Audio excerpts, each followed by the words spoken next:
All right, everyone, welcome to the last screencast for Chapter 6. So in this one, we're going to be kind of pulling together several different things we've done with dummy variables and looking at how we can use them to get some really pretty sophisticated statistical results while still using our old friend linear regression.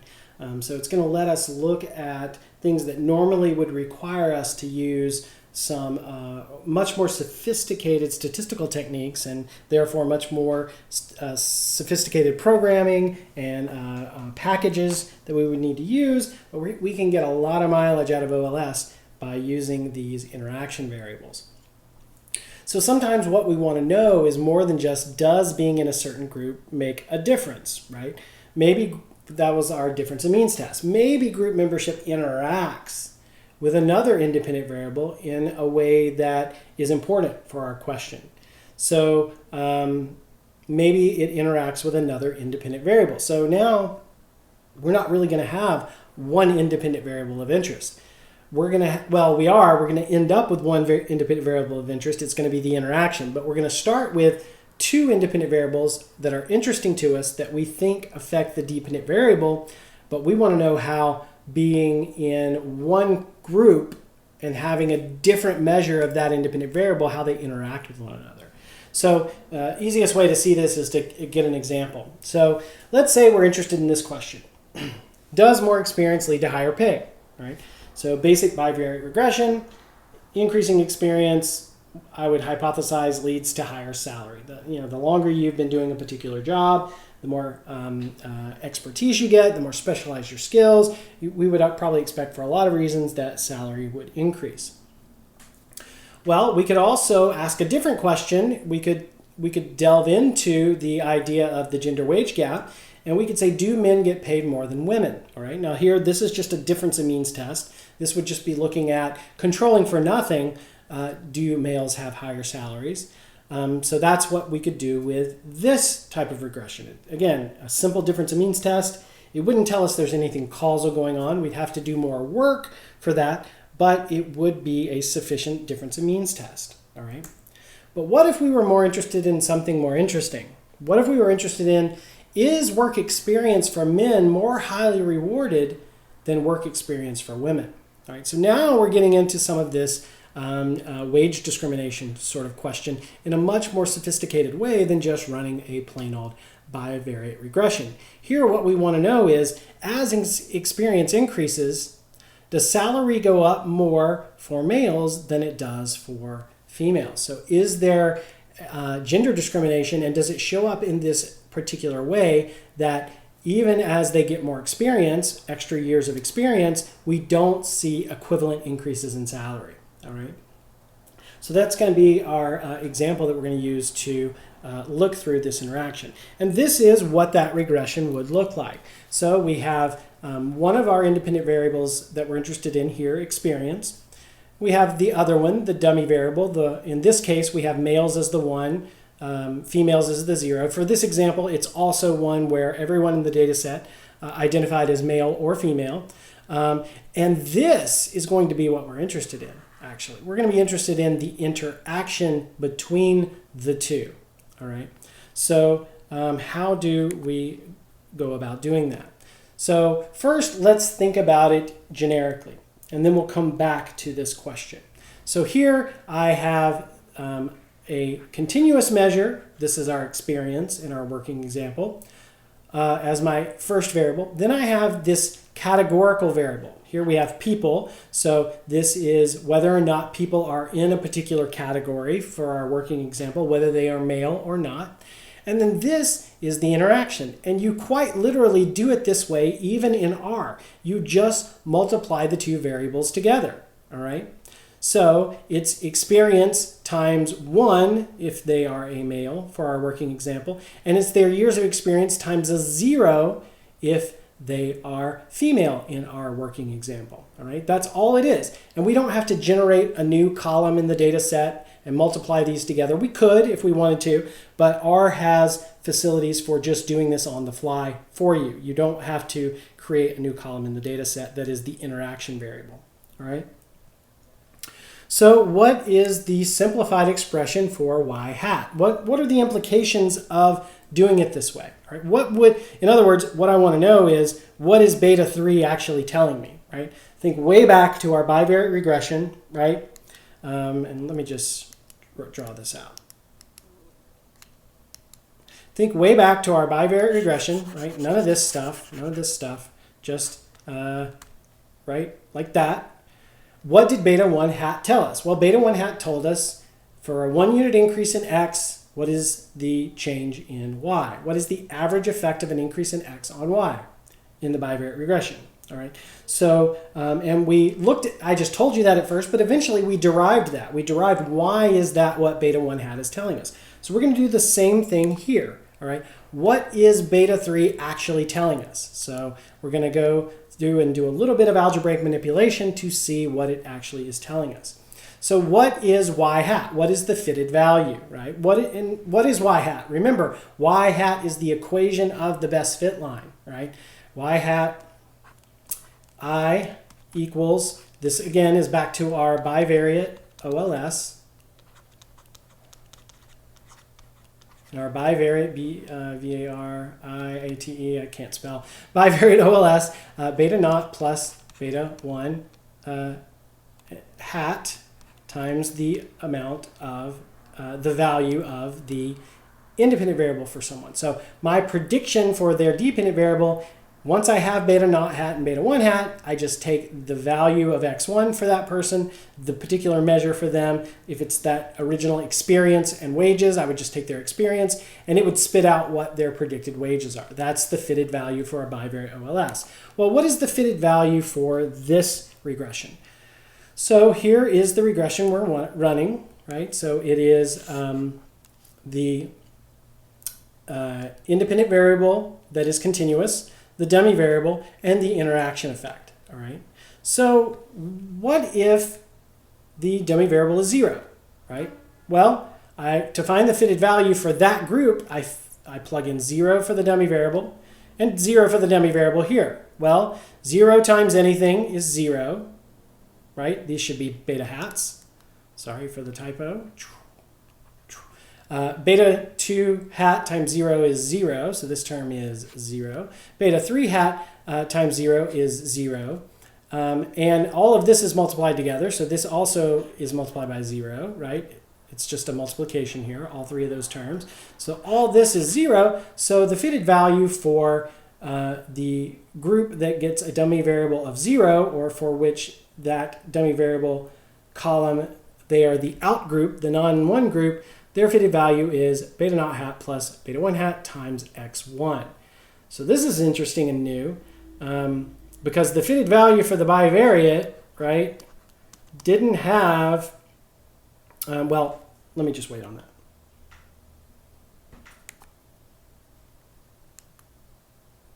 So this is a line, the fitted value here is a line with a slope beta 1 and an intercept beta naught. It looks pretty familiar, right? It's that original bivariate regression that I just talked about.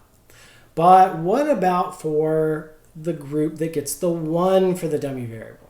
Well, let's go here. Here's the formula for the fitted value. Once again, I've got a typo here. I need hats on these.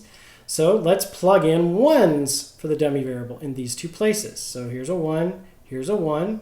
All right. So now this all stays. It's beta 2 hat times 1. So we could just say beta 2 hat, and then beta 3 hat times 1 times x, so beta 3 times x. So take that version, and then let's group some things. I'm going to group all the terms that don't have, so I'm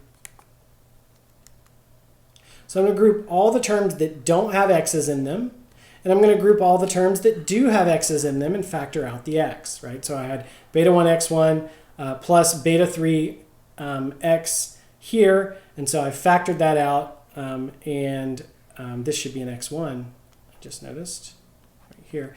And I factor those out, and I get these two terms. Well, this is actually another equation of a line with a slope and an intercept, all right? The slope of this line is beta 1 hat plus beta 3, and the intercept is beta naught hat plus beta 2. So this is another best fit line. So we had one best fit line for the group that got a 0 with a slope and an intercept. And we have another best fit line with a slope and intercept for this group that gets a 1. But whereas before, when we did the home games and away games for Man City, we had parallel slopes, all right? With this group, the slopes are different. With this model, the slopes are different. So here's the slope here, and here is the slope here, all right? So we're now allowing the intercept and the slope to be different across the categories of the dummy variable.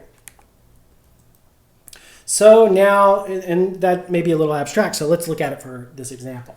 So again, what was my question? My question is, does years of experience affect salary differently for males than it does for females? I've got a data set, everyone identified as male or female.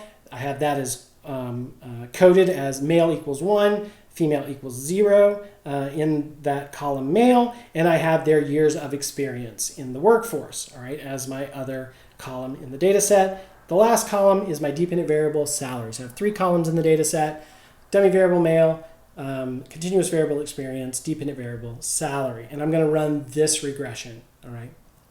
So for the group that has male equals 0, for the females, well, the fitted line will have a slope of beta 1 and an intercept of beta naught, right? The traditional interpretation of those two variables. For the male equals 1 group, for the males, the fitted line has a slope of beta 1 hat plus beta 3 hat and an intercept of beta naught hat plus beta 2 hat. All right, so let's look at what that looks like. Here is what that looks like in the regression. Notice we no longer have to have 2 best fit lines that differ only by their intercept, like we did with the Man City and the Man City regression in the second section, all right? We have now different slopes, all right? Sorry, this is wrong up here. That needs to be fixed. We're in section 6.4 now. So the slope of for the men is beta 1 hat plus beta 3, and its intercept is beta naught hat plus beta 2. The slope for women for years of experience is beta 1 and beta naught hat. So what do you notice here? Well, experience is rewarded less if you're a woman than it is for males. All right, and this shows up in a lot of labor economics studies.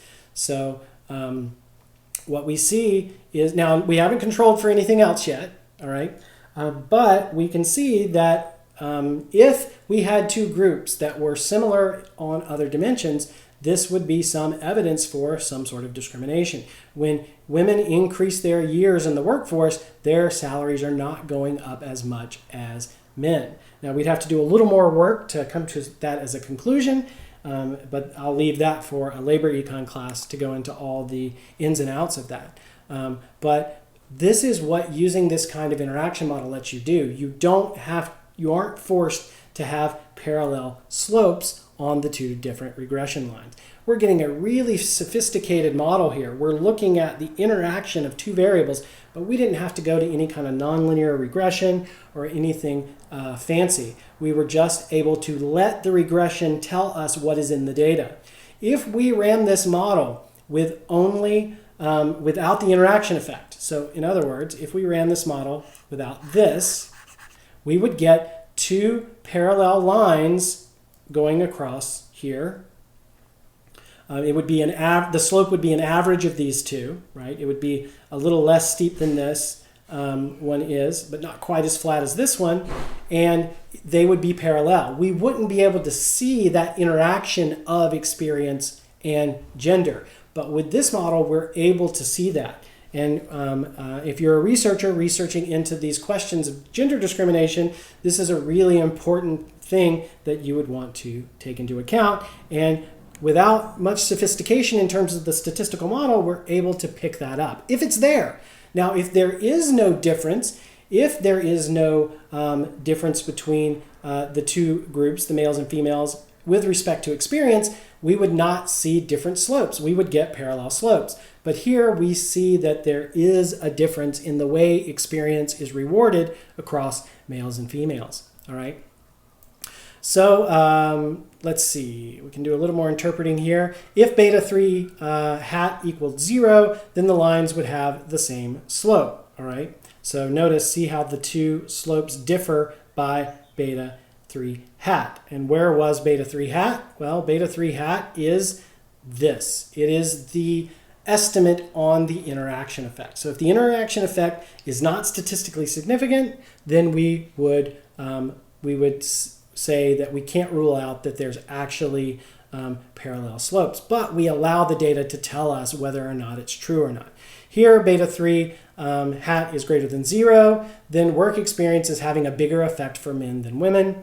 If beta 3 hat was negative, then work experience would have less of an effect for men than for women. Here, beta 3 is positive. And again, that's some preliminary evidence that there could be some gender discrimination going on. But again, we'd have to do a little more work. We'd have to get into our labor econ models to really see what's going on. Spoiler alert, there is still a statistically significant difference between males and females, even once you control for, hopefully, all of the things you guys are thinking about in terms of omitted variable bias, right? What could be correlated with gender and wages, right? Anything that is correlated with gender and wages, except for experience, we've left out of this model, right? And there can be a ton of those things. And so we would need to include those to really conclude that this is evidence. But again, spoiler alert, there still is a difference once you do those things. But I'll leave that for labor econ to sort out. So notice the value of beta 3 hat is totally separate from whether or not beta 1 hat is positive, which determines whether more experience leads to higher salary for women. So this is why we're able to tease apart that effect, because we treat those two effects as different things. So here is just a slide. This will help you for studying purposes. When you're going back through this and you're trying to look at how to interpret different results, this is a great little study sheet, and it's the same setup that I gave you before.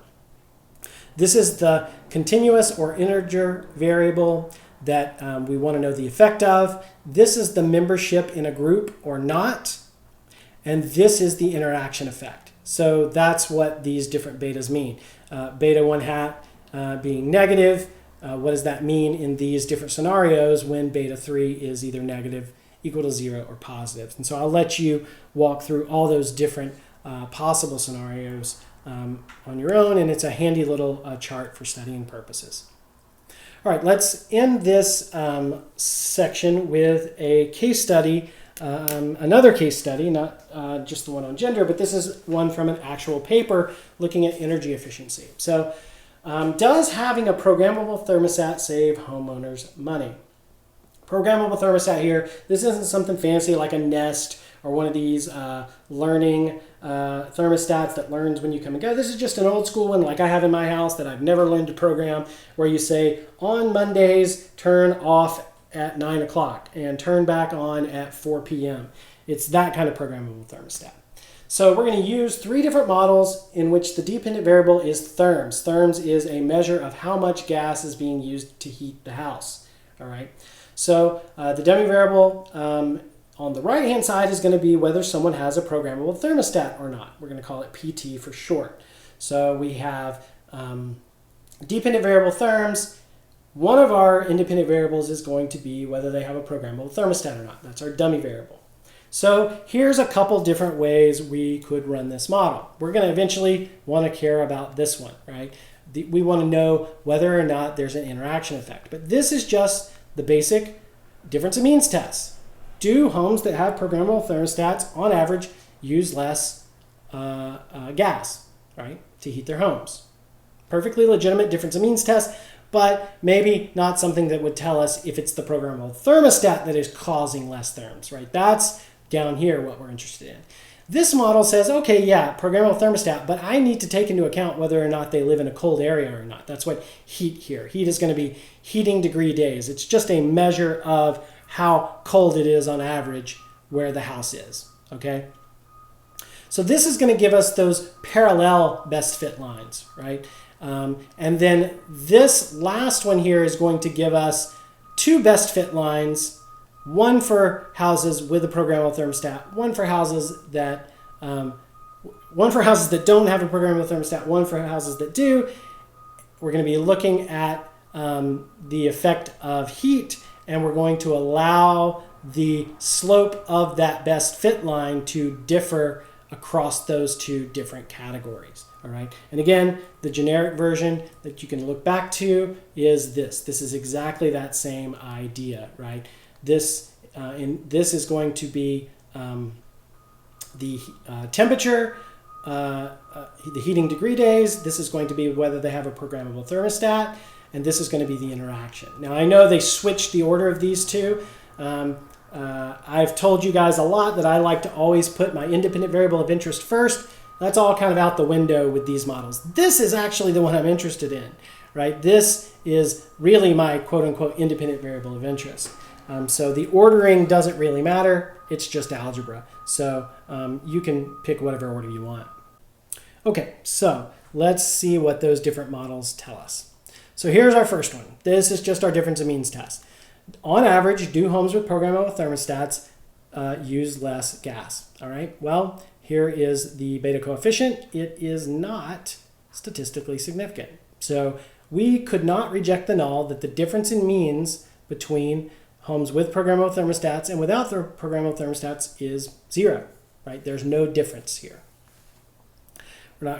We could interpret this, I guess, the constant. We could say that on average, homes without programmable thermostats, that's the 0 group, they use 81.52 therms. That's fine. And this is the difference in means, even though it's not statistically significant. That is the difference. If we added up the variable and found the mean and looked at the difference, it would be 13.02 therms. But we can't reject the null. We can't say it's statistically significant. Again, modeled randomness, sampling randomness, always there.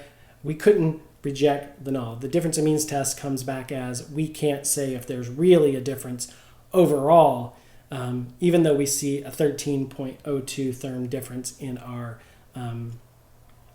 this particular data set. And what is it? It's homes with programmable thermostats use less heat, but it may not be statistically significant. All right, so here is a scatter plot. So we have heating degree days and the amount of gas used. So this is going to be the next variable we add to the regression. And we can see there's a really strong correlation here between the amount of gas used and how cold it is, right? This is a measure of basically how cold is it where you live. How many days do you need to heat your house roughly? It's standardized for a couple different things. It's one used in the industry, heating and air, and other industries too. But so we can see, yeah, there's something going on here. There is definitely a correlation between heating degree days and the amount of gas used.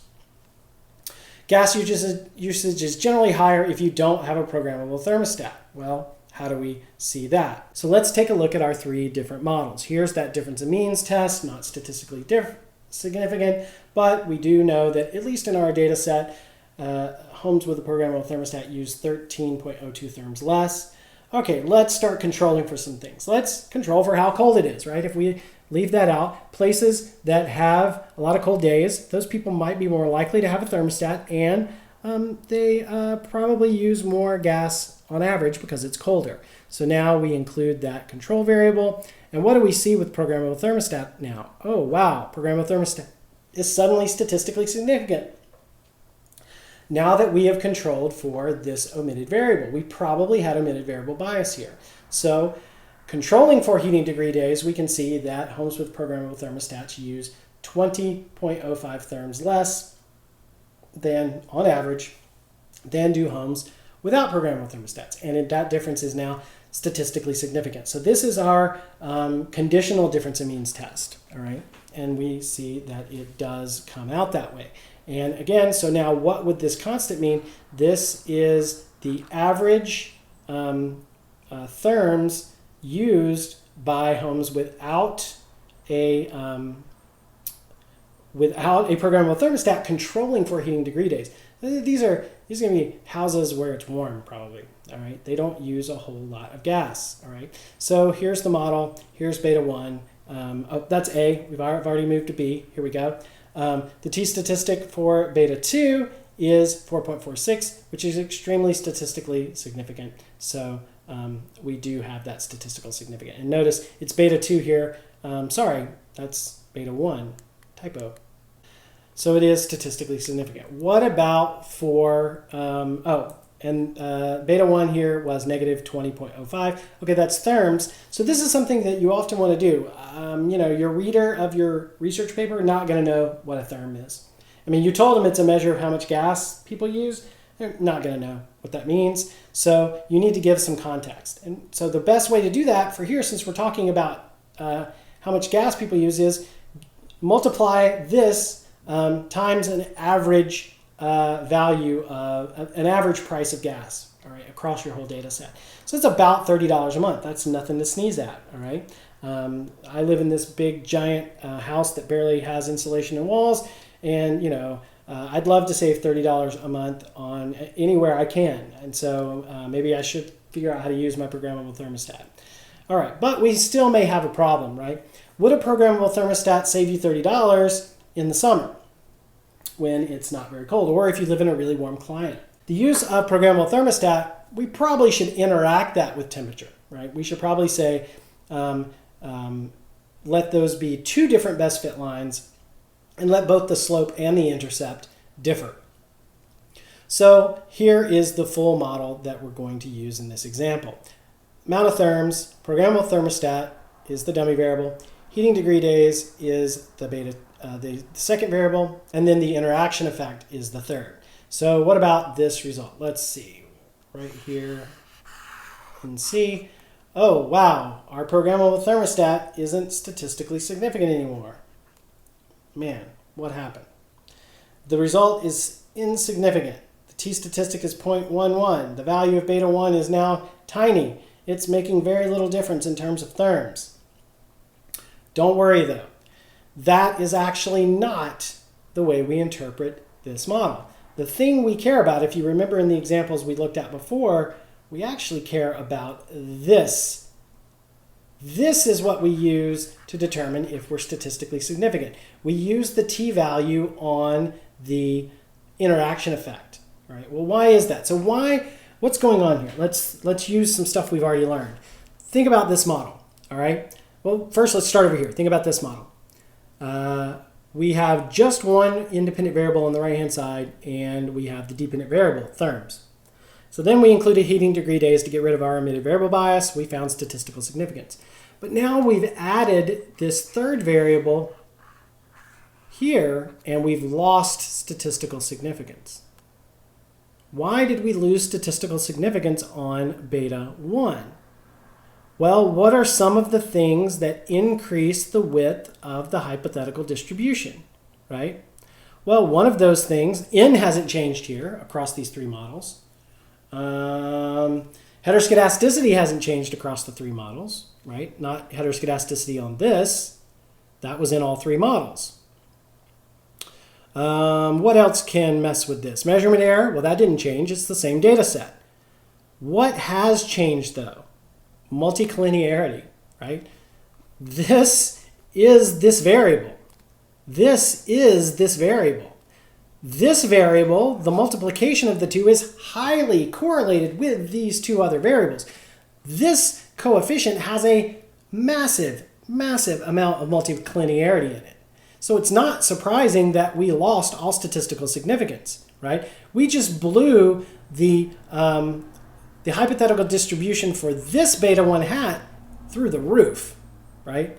But what we're going to use to determine our statistical significance is this variable, the interaction. So you always look at the interaction effect to get your statistical significance. That's what we want to use. So how do we now interpret this? Well, we have to do a little bit of work, right? Remember, you can't just read off beta 3, all right? That's what I put this chart in here for you guys, just to remind you how you interpret what's going on. So back to C. So ultimately, how do we interpret the overall output of this model?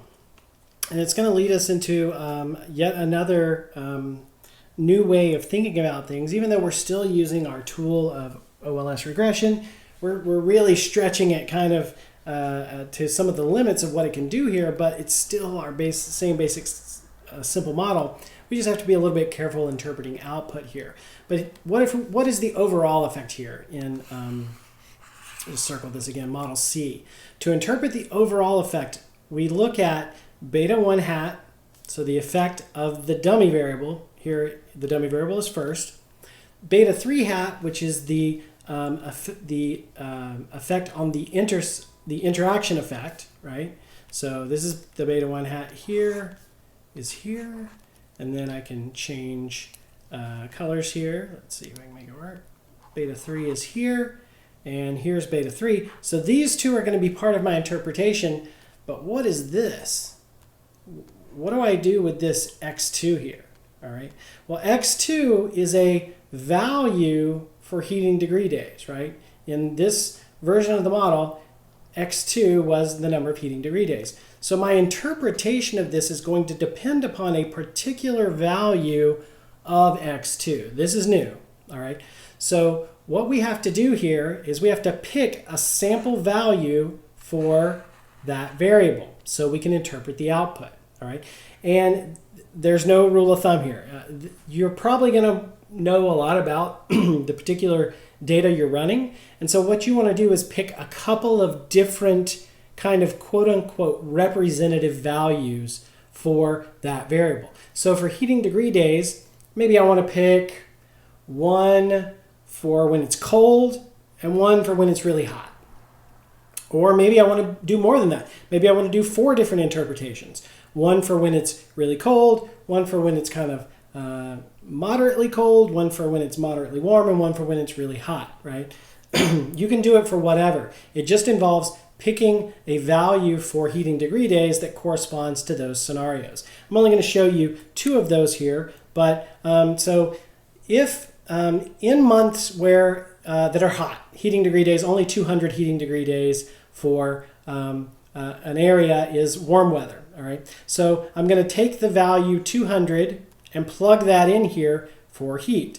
Beta 1 hat right here, beta 3 hat right here. Those don't change, but what will change across the different scenarios you're going to use to interpret is the value of this here, beta x2, because I have it as the second variable in the regression. But basically, it's the variable that's not the dummy and it's not the interaction. It's the other one, right? So that's the one. So I'm going to pick relatively hot days, and it saves you 12.88 therms on those days. If you have a programmable thermostat, that's about 20 bucks.